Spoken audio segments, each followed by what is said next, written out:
Part 7. The Tomb and the Resurrection. 1. The Burial of the King. The sun was setting on Friday. The Jewish Sabbath began at twilight, and according to the law, no work could be done, and no dead bodies could remain on a cross. The Romans usually left crucifixion victims to rot or be eaten by scavengers as a final insult. But the Jewish leaders didn't want the land defiled on a holy day. They asked Pilate to break the legs of the victims, the crura fragium, to hasten death so they could be taken down. Soldiers broke the legs of the two thieves. They gasped, unable to push up to breathe, and suffocated quickly. But when they came to Jesus, they saw he was already dead. Just to be sure, a soldier thrust a spear into his side. Blood and water flowed out. It was a final sign. He really died. He didn't swoon. He didn't faint. The heart that beat for humanity had stopped.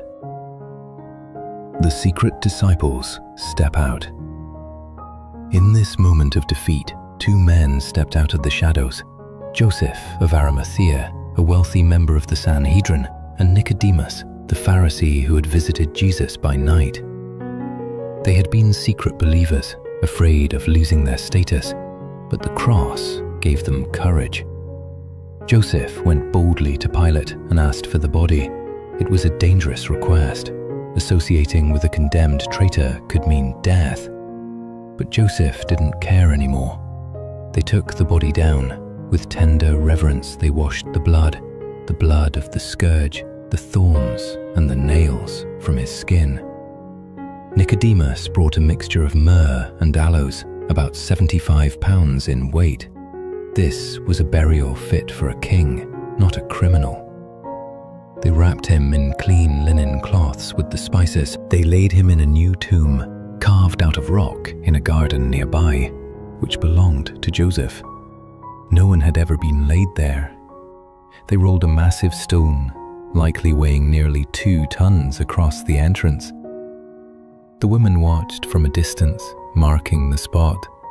Then they went home to prepare more spices, waiting for the Sabbath to pass. 2. The silence of Saturday. Saturday was a day of crushing silence. For the disciples, it was the end of the world. They were hiding behind locked doors, terrified that the Romans or the temple guard would come for them next. But worse than the fear was the despair. They had believed he was the Messiah.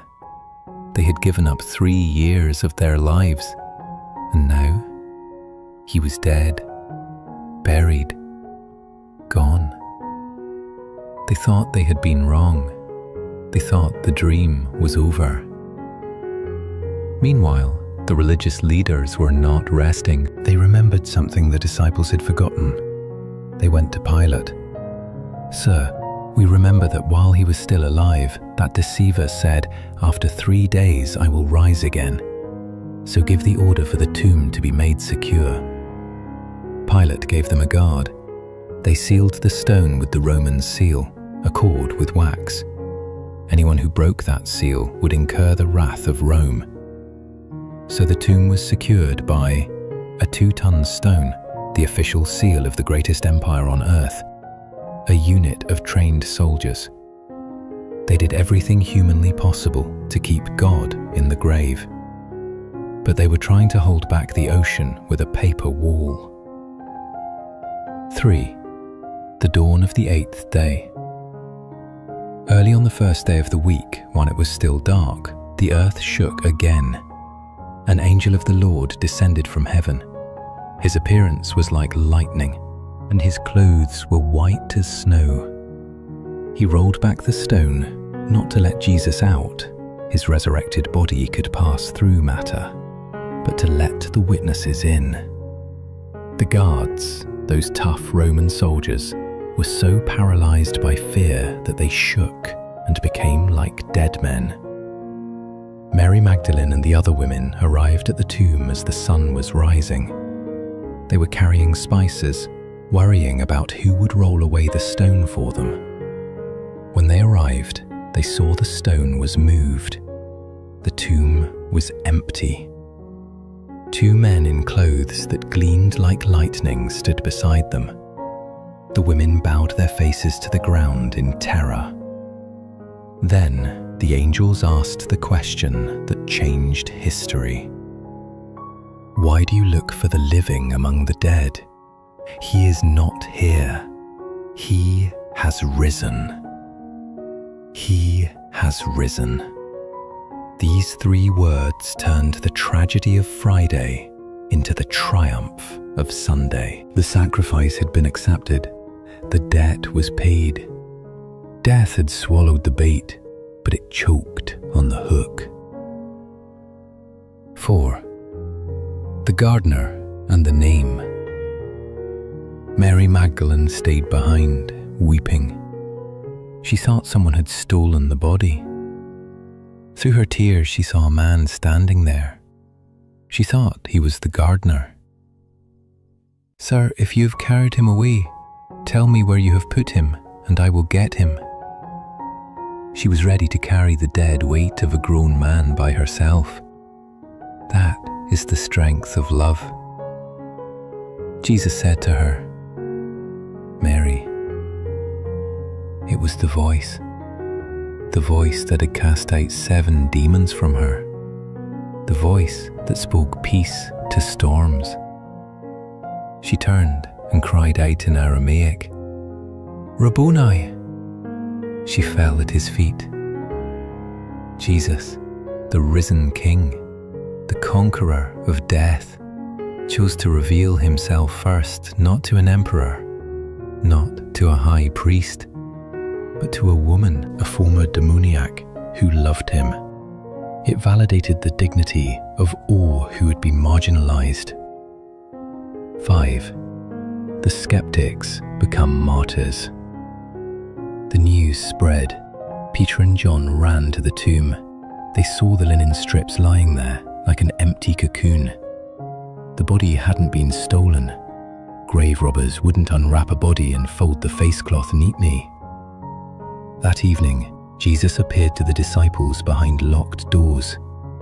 He showed them his hands and his side. He ate broiled fish to prove he wasn't a ghost. But Thomas wasn't there. When they told him, he refused to believe. "Unless I see the nail marks in his hands and put my finger where the nails were, I will not believe." A week later, Jesus appeared again. He went straight to Thomas.